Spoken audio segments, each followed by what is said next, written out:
my life. I know he saved your soul, but come on, tell somebody he saved my life too. Lord have mercy. Let's tell somebody else, say he saved my life. Now, when you talk about the sheep, this situation is known to the shepherd as cast down. Everybody say cast. Cast sheep or cast down. What happens is this: a heavy, fat, or long fleeced sheep will lie down comfortably in some little hollow depression in the ground. If the ground is not flat, if there's a slight hollow in the ground, that's not good for the sheep. And sometimes the sheep will lie down in a depression in the ground, and it may roll over on its side for comfort. And suddenly, there's something about the sheep that suddenly the gravity in his body shifts, so that it turned the sheep completely on his back and far enough so that the feet are no longer able to touch the ground. And the sheep then has all four legs sticking straight up in the air. The sheep then may feel a sense of panic and begin to paw frantically, which makes things a whole lot worse. When you study this thing, it said the sheep at this time will lose the ability to regain itself to its feet. In this position, the gases inside of the sheep will begin to build up inside of the body, cutting off circulation to the legs. And often, it is only a few hours before the sheep will die. Now, the only thing and the only one who can restore the sheep to health is the shepherd. That's why the shepherd cannot sleep completely through the night. He's got to rise up through the night, and he's got to look across the field to make sure he don't see any sheep with their feet sticking straight up in the air. Come on, talk to me on tonight. And when the shepherd looks around and he sees a sheep in that condition, the shepherd has to get to the sheep. He flips the sheep out of a situation that would have killed him. Lord have mercy. Well, how many times? Lord, y'all come on. How many times have God had to flip us out of some situations that had we stayed in them field, by now we would be dead? I need some real folk up in here tonight. Some of y'all saved today because he flipped you out of the liquor house. If you have still been in the liquor house, you have cirrhosis of the liver by now. But tell somebody, he flips. Some of us are saved today because God flipped us out of the whorehouse. I know you ain't going to say nothing, but yeah, he flipped some of us out of the whorehouse. Flipped you out of drug houses. Flipped you out of crack houses. And flipped you out of nightclubs. Y'all ain't saying nothing. Flipped you out of beds that were not your bedroom. Y'all don't hear me up in here. Every one of us that's saved is because God has turned us from what was killing us to what saves us. Throw your hands up and shout salvation. Lord have mercy. Y'all ain't saying nothing, but look at your neighbors. I may as well tell the truth. The Lord has flipped me, and he's flipped me more than once. When I got out of one thing, I was too dumb to stay out of it, and I found myself in something else that if I had still been there today, it would have already killed me. But I'm so glad he did like the shepherd in the field. He flipped me, brought me out of there. He flipped me, told me to carry my tail home. He flipped me and said, put the bottle down. He flipped me, pull your pants up, pull your skirt down. Get out of here.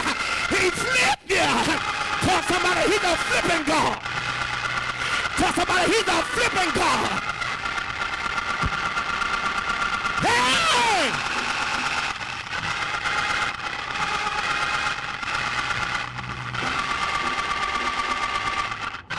Some of y'all don't want to say nothing, just sit on down. On the way down, tell you this, I had some flipping in my days. Tell them, I've had some flipping in my days. And I'm so glad he flipped me.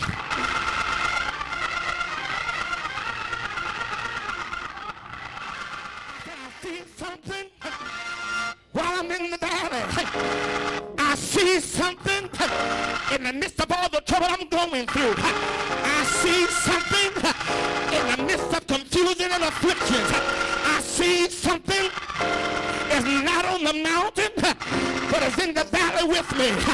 Tell your neighbor, I see a table.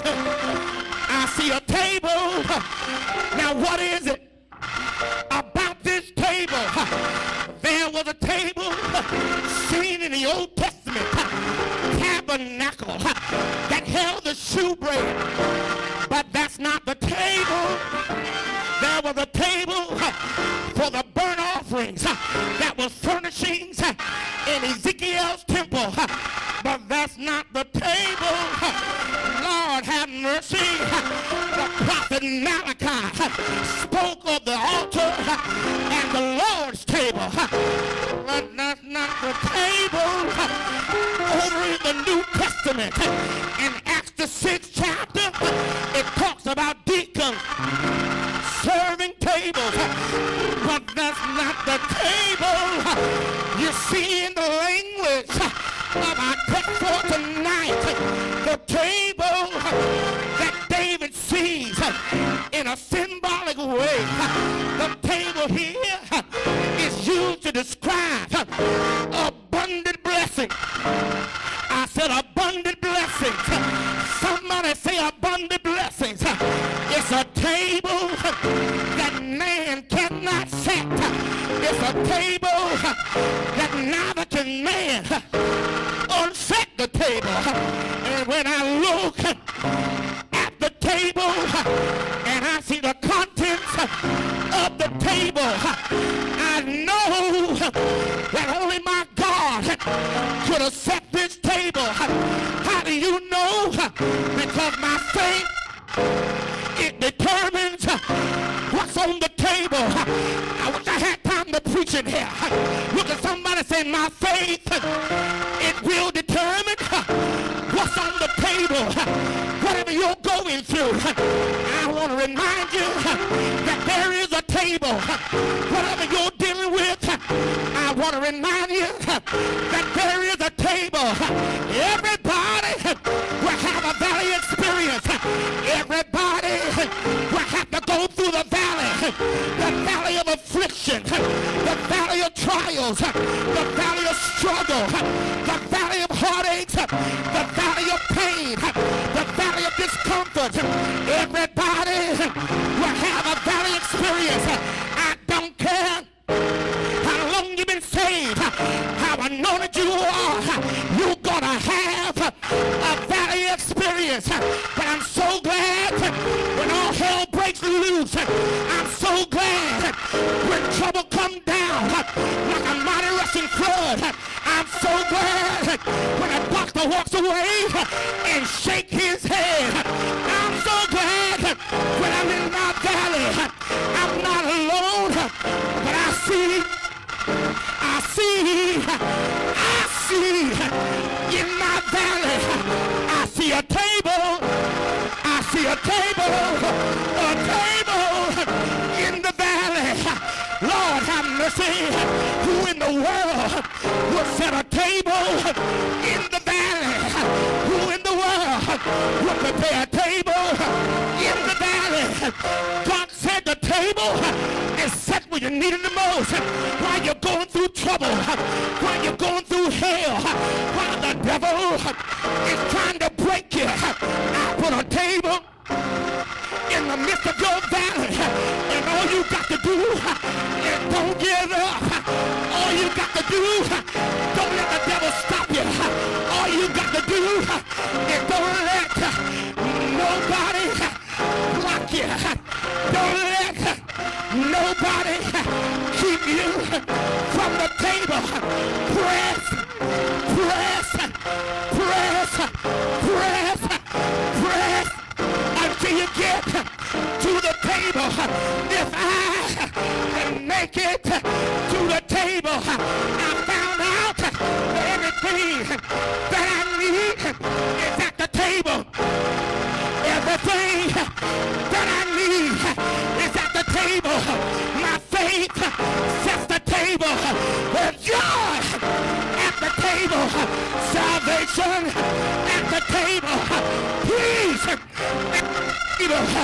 Happiness is at the table. Love is at table. Acceptance is at the table. Good health is at the table. Renewed strength is at the table. Increase is at the table. Grace is at the table. Mercy is at the table. Forgiveness is at the table. The answer to prayer is at the table. And God told me to tell you, if you make it to the table, if you make it to the table, whatever you need is at the table. It's prophetic. Come to the table. Get what you need. It's prophetic. And whatever you see, that's what God's going to do. Whatever you see, that's what God's going to do. Whatever you see, that's what God is going to do. Read it. That's what he's going to do. Read it. That's what God said. Read it. That's what God promised. Read it. That's what God released. Say it. You shall declare a thing, and it shall be so. Yeah! Come to the table. Come to the table. Come to the table. If I can make it to the table, everything that I need is at the table. Everything that I need is at the table. I gotta press my way to the table. Tell your neighbor, get out of my way. Get out of my way. I'm on my way. I'm on my way to the table. If I can make it to the table, God will give me strength. God will give me deliverance. God will give me breakthrough. God will make a way